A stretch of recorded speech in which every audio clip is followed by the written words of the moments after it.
Cet enfant ne voyait pas, mais pendant la prière, il a retrouvé la vue. Alléluia! Tu ne voyais pas? Il ne voyait pas. Maintenant tu vois? Il te nourrit.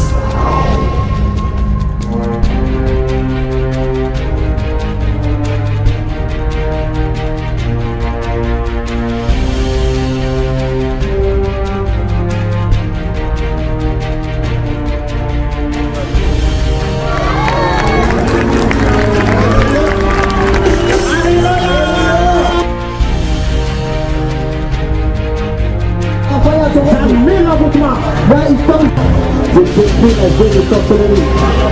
J'enlève les blocages. J'enlève les blocages.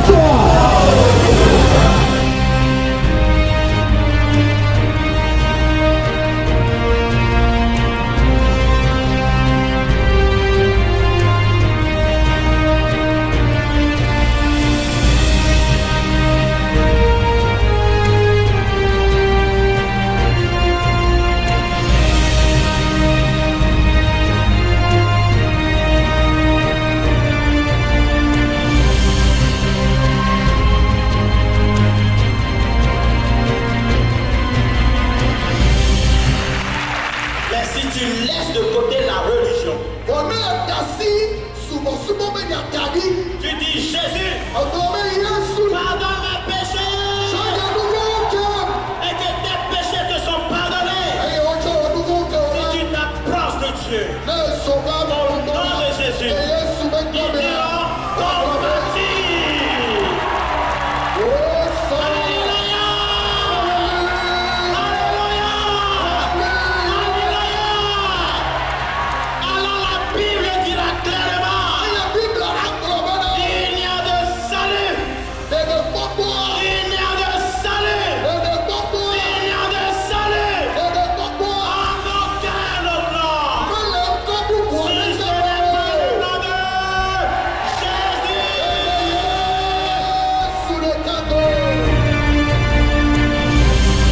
Je vous salue dans le nom précieux du Seigneur Jésus-Christ de Nazareth.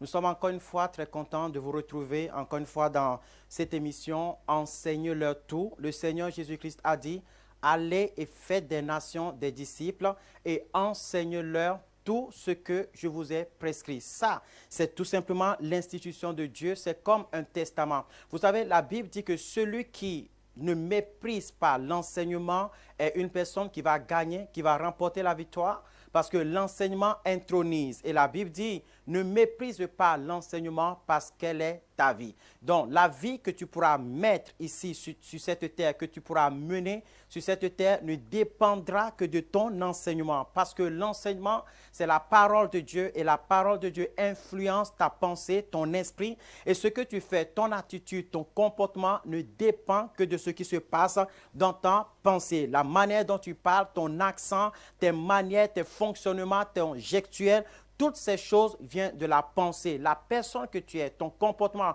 ton caractéristique vient de ta pensée. Et voilà pourquoi la Bible dit, l'enseignement est tout simplement ta vie. Et aujourd'hui, nous allons encore continuer dans cette série d'enseignements que nous sommes en train de faire, la manifestation du Fils de Dieu, la connaissance du Fils de Dieu. Aujourd'hui, nous allons parler du Christ et la nouvelle créature. Le Christ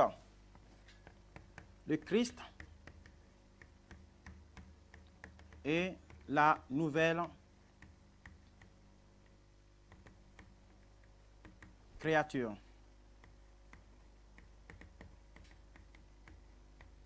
Vous savez, lorsque nous venons au Seigneur Jésus-Christ, comme je viens toujours et que je le dis toujours, beaucoup de gens viennent au Seigneur Jésus-Christ par rapport à ce qu'il peut leur apporter. Et nous savons tout simplement, et la Bible nous démontre cela, que lorsque nous sommes en Jésus-Christ, il nous apporte quoi? Il nous apporte la guérison.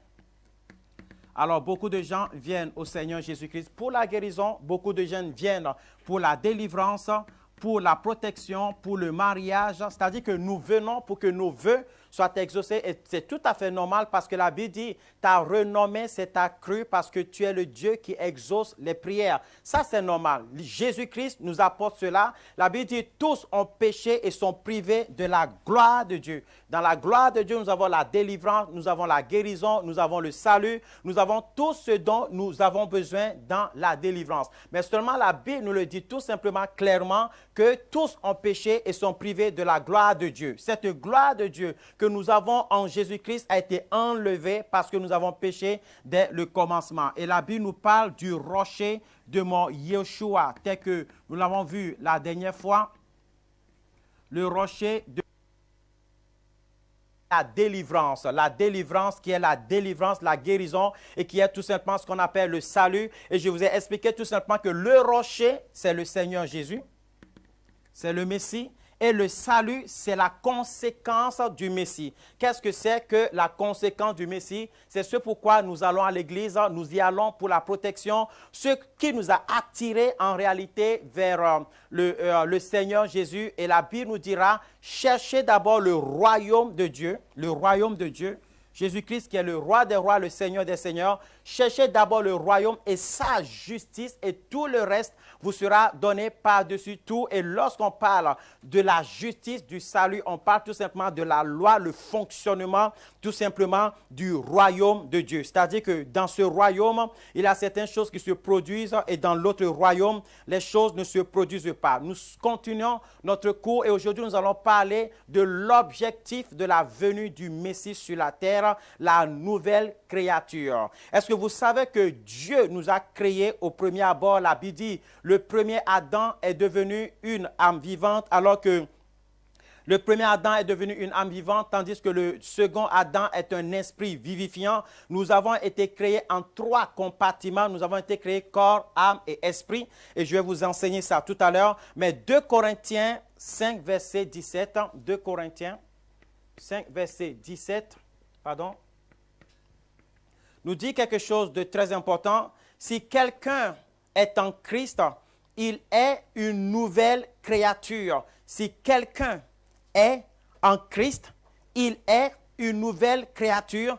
Les choses anciennes sont passées. Voici, toutes choses sont redevenues nouvelles. Et ça, je peux vous le promettre, ce n'est pas de ma faute. Toutes choses, tout ce qui te concerne, toutes les conséquences de ta vie, tout ce qui fait partie de ta personnalité est redevenu nouvelle. Les choses anciennes sont passées. Maintenant, toutes choses sont devenues nouvelles. Si quelqu'un est en Christ, il est une nouvelle créature.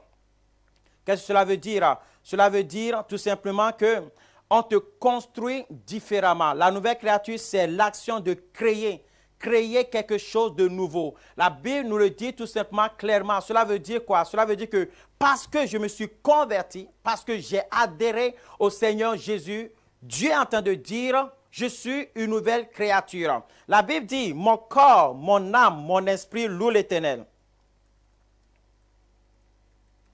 Mon corps, mon âme, mon esprit louent l'Éternel. Nous allons voir quelque chose maintenant même. Alléluia. Au commencement, la Bible dit, Dieu créa les cieux et la terre. La terre était informe et vide, et là, Dieu a créé toutes choses, les animaux. Et d'un seul coup, il a dit, créons l'homme à notre image, à notre ressemblance. Et la Bible dit, Dieu a créé l'homme à son image et à sa ressemblance. Alors, si l'homme est composé de 3 choses, c'est-à-dire le corps, l'âme et l'esprit, pour pouvoir devenir une nouvelle créature, il est indispensable de pouvoir comprendre comment ça se passe. La Bible dit tout simplement que mon corps, mon âme, mon esprit louent l'Éternel tout entier. Alléluia. Et 1 Thessaloniciens 5, verset 23, nous allons voir c'est quoi la composition de l'homme. 1 Thessaloniciens 5, verset 23, dit quelque chose de très important. Que le Dieu de paix vous sanctifie lui-même, tout entier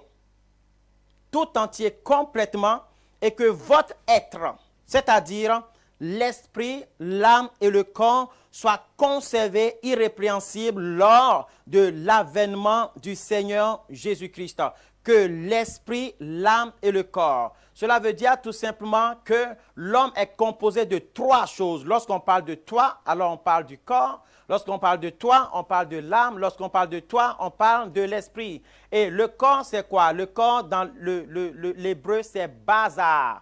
Bazar qui est quoi? Qui est tout simplement une enveloppe, ce qu'on voit. En réalité, le corps n'a pas une grande importance dans une vie spirituelle. Maintenant, il y a deux choses qui sont très importantes que nous devons comprendre. C'est l'âme et l'esprit. Donc, l'âme vient du mot grec psyché, d'accord, qui veut dire tout simplement l'émotion, c'est-à-dire ton cœur, c'est ta personnalité. On ne dit pas que Jésus-Christ est venu sauver les corps perdus. On ne dit pas que Jésus-Christ est venu sauver les esprits perdus, mais on dit que Jésus-Christ est venu sauver les âmes perdues. L'âme, c'est ta personnalité. Il faut savoir que l'âme est créée primitive, c'est-à-dire que lorsque tu prends un bébé, tu mets avec les singes, il aura un comportement de singe.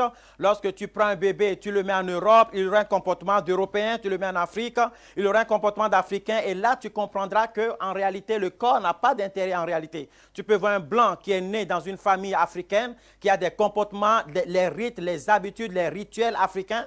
Il va manger du piment comme il faut. S'il est né à l'île de la Réunion, mais il mangera du piment, tu diras, mais ce n'est pas possible. Vous savez, la première fois que je suis allé à l'île de la Réunion, je vois des personnes blanches et moi, pour moi, c'était des Européens. Et quand j'ai vu, il y a un pasteur qui aime le piment, c'est-à-dire que quand lui, il mange le piment, pour lui, ce qu'il ne supporte pas, c'est la menthe. Mais le piment, il met ça, il mange n'importe quel piment, il n'a jamais mal. Mais quand il met un bonbon à la menthe dans la bouche, il a mal, comme si c'était le piment. En fait, on dirait que sa langue est à l'envers. Donc lui, tout simplement, il est blanc, il est européen pour moi, comme un Français, il mange du piment. Alors que pour moi, ce sont des malgaches qui mangent du piment normalement. Et voilà que lui, il est blanc, mais il mange du piment. Vous comprenez? Alors, lorsque tu prends une personne de couleur asiatique, de couleur européenne, de couleur comme tu veux, tu le positionnes dans un environnement.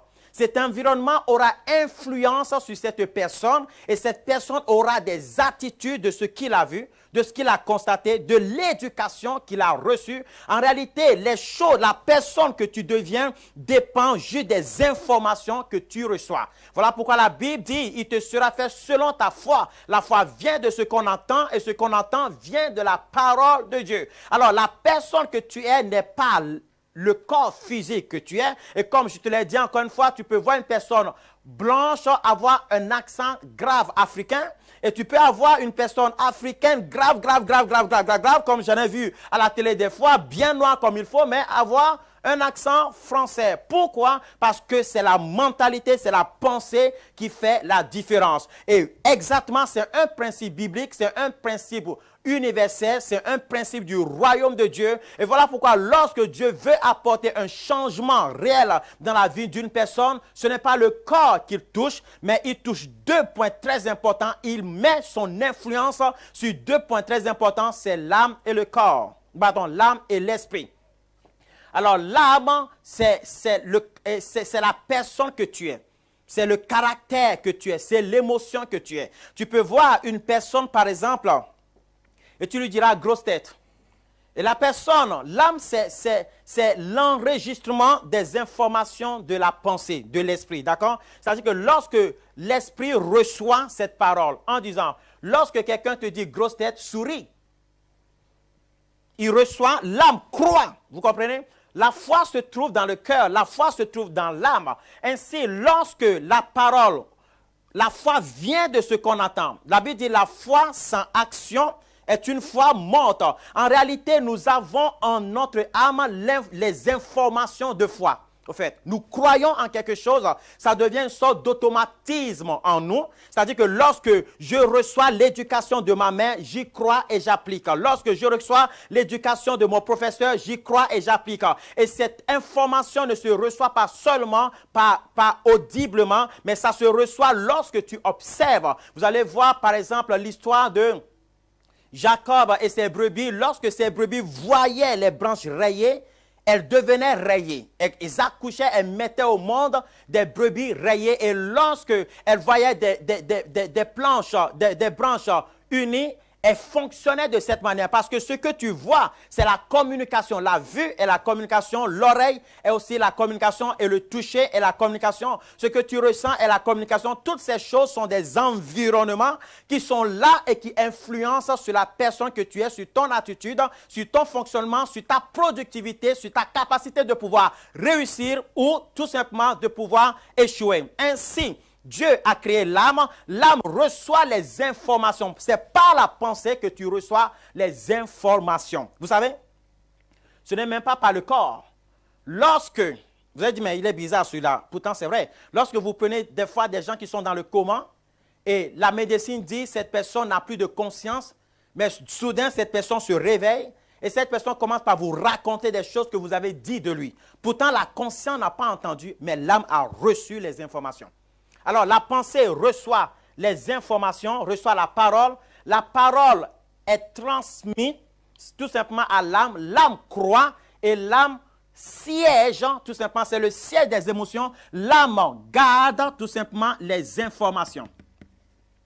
Alors, les informations influencent sur l'âme et l'âme est la manifestation tout simplement du corps. Tel que ton corps est, ce sont les, comment dirais-je, les informations de ton âme, au fait. Le corps est juste le reflet physique de ce qui se passe à l'intérieur de toi. Des fois, tu vas voir des gens, tu vois leur visage, tu sais qu'ils t'aiment, et d'autres, tu sais que toi, il te hait. Des fois, il peut même sourire, mais quand tu vois ses yeux, tu verras. Les yeux disent exactement toutes choses. Alors, qu'est-ce qui se passe? Il se passe que la chose la plus importante pour Dieu, alors, c'est l'âme et l'esprit. Alors, il se passe quoi? L'âme qui a reçu la parole du diable, qui a cru à la parole du diable, est devenue une âme perdue. Une âme perdue parce qu'elle est devenue une âme qui n'est plus dans le plan de Dieu, une âme qui ne garde plus la parole de Dieu, la parole de délivrance, la parole de liberté, la parole de royauté, la parole du succès n'est plus dans l'âme. Alors l'âme est devenue une âme perdue. Une âme perdue, c'est-à-dire cette âme est devenue esclave du péché, esclave de Satan, esclave de la désobéissance, esclave éloignée du principe de Dieu. L'âme est dans la confusion, l'âme est dans l'échec, l'âme est éloignée du plan de Dieu. Et voilà pourquoi la Bible dira, tous ont péché et sont privés de la gloire de Dieu. Tous ont péché et sont tout simplement privés de la gloire de Dieu. Ton âme est devenue une âme perdue. Une âme perdue parce que déjà dans ton esprit, les informations qui sont conservées dans ton esprit n'aident pas l'évolution de ton âme. Les informations que tu as reçues peut-être à l'école, dans le monde, les fonctionnements de ce monde, les yo-yo de ce monde, et ce que tu vois dans le journal télévisé, ce que tu vois tout simplement dans le fonctionnement du système économique d'aujourd'hui sont rentrés dans ton âme. Ils ont créé des émotions et ils ont fait de toi une nouvelle personnalité. Une personnalité des fois qui n'est même pas le plan de Dieu pour ta vie. Une personnalité complètement différente de ce que Dieu a créé. Alors au fur et à mesure que le monde avançait, au fur et à mesure, nous étions en train de nous éloigner de ce que Dieu a créé dès le commencement. Et nous comprenons tout simplement que lorsque Dieu dit créons l'homme à notre image, à notre ressemblance, il ne s'agit en aucun cas du physique puisque Dieu est esprit. Il s'agit seulement d'une forme, d'une ressemblance plutôt qui est basée sur le spirituel. Alors l'homme a commencé par recevoir ce que Dieu a donné à l'homme au premier abord, c'est son souffle de vie et ensuite sa parole. La parole, c'est-à-dire la connaissance du bien, était l'information qui était intégrée, qui était gravée dans le cœur, dans l'âme de l'homme. C'est-à-dire que l'homme fonctionnait tout simplement selon Dieu, tout simplement à la manière de Dieu, jusqu'à ce que l'homme accepte une autre information qui est venue créer une sorte de défaillance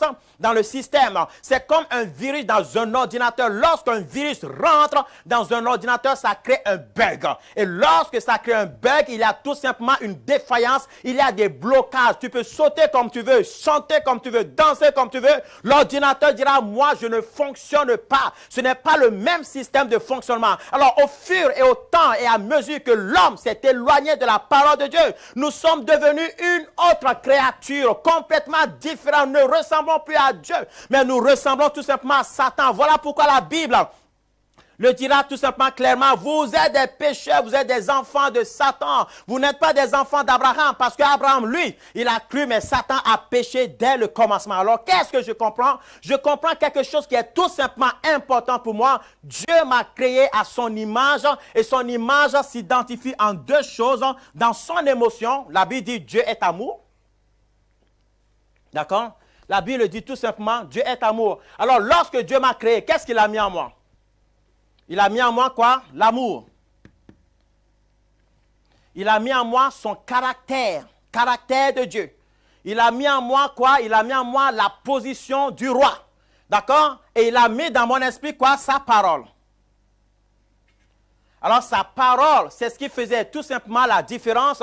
Lorsque le diable a parlé à Satan, non pardon, qu'est-ce qu'il raconte? Lorsque Satan a parlé à Jésus-Christ, il a dit fais ceci, fais cela. Jésus-Christ s'est positionné sur ce qu'il connaît, la parole de Dieu. Lorsque tu laisses rentrer en toi toute parole qui n'est pas celle de la parole de Dieu, ça crée des défaillances dans le système. Ainsi, l'homme qui était créé à l'image de Dieu, c'est-à-dire basé sur deux choses. Ces deux choses étaient l'amour et quoi? Et la parole de Dieu. Et Dieu a créé en lui un souffle de vie, c'est-à-dire la puissance de la productivité. Maintenant, il se passe quoi? L'homme a péché et est privé de la gloire de Dieu. La gloire de Dieu, c'était quoi? La gloire de Dieu, c'était le Saint-Esprit. Le Saint-Esprit véhicule la gloire de Dieu. L'homme, donc, est privé du Saint-Esprit. L'homme a laissé rentrer en lui autre parole que la parole de Dieu. Cette parole de Satan qui a fait quoi? Qui a créé des dysfonctionnements, vous voyez, en l'homme. C'est-à-dire qu'il a parole et parole. Donc, ce n'est plus compréhensible. Ça crée une sorte de dysfonctionnement et l'homme est trouble. D'accord? L'homme est devenu un homme déséquilibré, un homme qui s'éloignait de plus en plus de Dieu. Alors, il n'avait plus l'amour, il avait quoi? La haine. Il n'avait plus le pardon. Et voilà, et à chaque fois que l'homme mettait au monde, l'homme vivait, reproduisait exactement les mêmes choses. À chaque fois qu'un être humain venait sur la terre, il avait en lui quoi? Il avait le bien et le mal. C'est-à-dire la parole de Dieu que ses parents lui répétaient, mais il avait aussi à l'intérieur quoi? La parole de Satan. Et voilà comment Caïn pouvait tuer Abel et même mentir à Dieu. Croyant qu'il disait la vérité, tout simplement. Il avait la haine, il n'avait pas le pardon en lui. Alors l'homme est devenu esclave du péché. L'homme est devenu un mondain. Qu'est-ce qu'on appelle un mondain? Un païen. Le païen, en grec, veut dire tout simplement une personne qui est éloignée de Dieu. Une personne qui n'est pas de Dieu, une personne qui n'est pas du peuple de Dieu. L'homme est devenu un mondain. Le monde a été créé. Le monde qu'on appelle cosmos, c'est-à-dire l'autre côté, d'accord, a été créé. La chair a été créée et le roi, le prince de ce monde est devenu qui? Est devenu Satan. D'accord? Le prince de ce monde est devenu Satan. Lorsque l'homme vient désormais sur la terre, l'homme vient avec en lui des informations qui lui disent « Tu es désormais enfant de Satan, tu es désormais fils de Satan, tu n'es plus fils de Dieu. » D'accord? Tu n'es plus à l'image de Dieu, puisque l'image de Dieu consiste à l'amour de Dieu qui n'est plus dans l'homme. Cet amour est mélangé avec la haine. Alors l'homme est devenu trouble. Vous voyez, lorsque une personne souffre de bipolarité, hein, des fois c'est même bien, mais des fois la personne se lève comme ça et puis fait enfin, la personne est déséquilibrée, la personne est toc-toc. Quand tu vois cette personne, tu te dis non, il y a quelque chose qui ne va pas bien en toi. Alors l'homme est devenu comme ça. L'homme est voué à interdire. L'homme est devenu esclave de ce que le diable dicte dans son âme. Vous savez qu'il y a des gens qui entendent des voix. Allez, saute par la fenêtre. Allez, pourquoi tu ne le poignarderais pas? Poignarde-le, c'est grave, c'est pas grave. C'est comme en Angleterre, on a vu un enfant qui a dit quoi? J'ai tué ma mère tout simplement parce que j'entendais des voix qui me disaient de la tuer. Vous comprenez? Mais vous savez que certains, de cette même manière dont certains ont la possibilité de recevoir ces informations diaboliques dans leurs oreilles, de cette même manière, des fois, le diable parle à l'âme. C'est-à-dire que tu as déjà à l'intérieur de toi. Vous voyez, dans l'informatique, tu peux te connecter à distance, installer des logiciels espions et contrôler carrément l'ordinateur. C'est comme ça que des fois, le diable aussi envoie ses démons dans le corps des gens et commence par contrôler les gens. Il y a des gens qui sont des fois des sorciers sans savoir. Il y a des gens qui font du mal sans savoir. Il y a des gens qui sont remplis de haine. Ils disent, je sais parce que cette personne m'a fait, mais je n'arrive pas. Je déteste. Il t'a fait quoi? Je ne sais pas. Je ne veux pas son mariage. Je veux son divorce. Je veux telle chose. Qu'est-ce qu'il t'a fait? Je ne sais pas, mais je n'arrive pas à le supporter. J'aime pas son parfum. C'est toi qui as créé ça? Non. L'homme est devenu une créature que Dieu n'a pas du tout fait au commencement. Dieu cherche en l'homme sa personnalité, il ne trouve pas. L'homme a été détérioré dans son comportement. L'homme n'a plus la position du Fils de Dieu tel que Dieu l'a institué au commencement. L'homme est devenu esclave, une autre créature, d'accord, qui est esclave de Satan.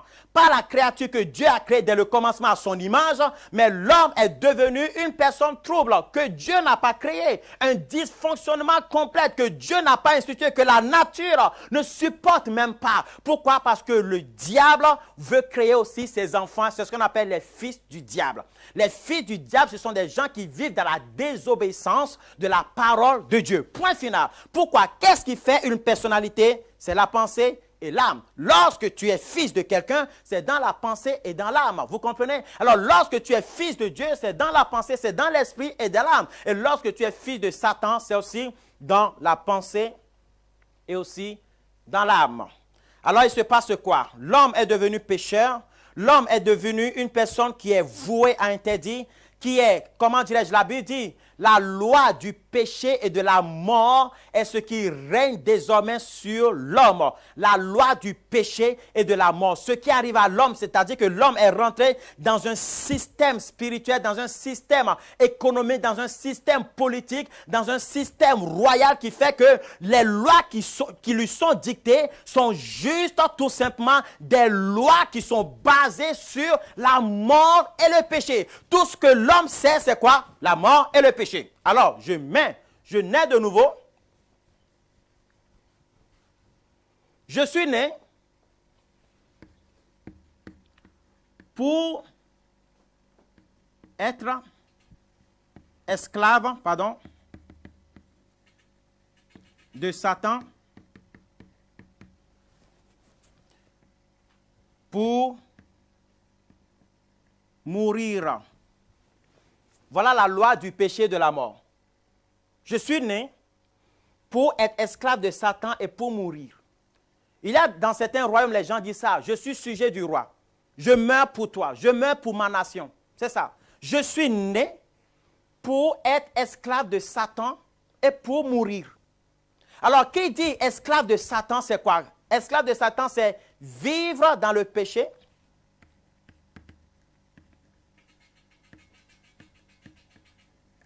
C'est-à-dire accepter le péché,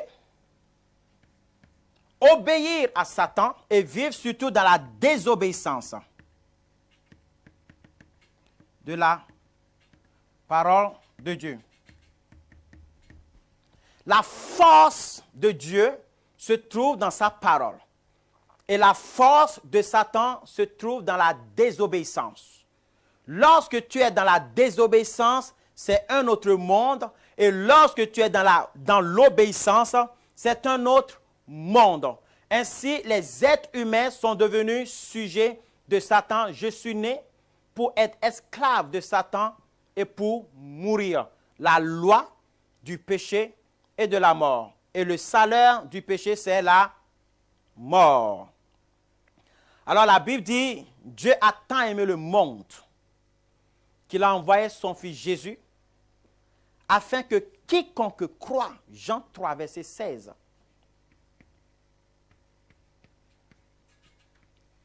Dieu a tant aimé le monde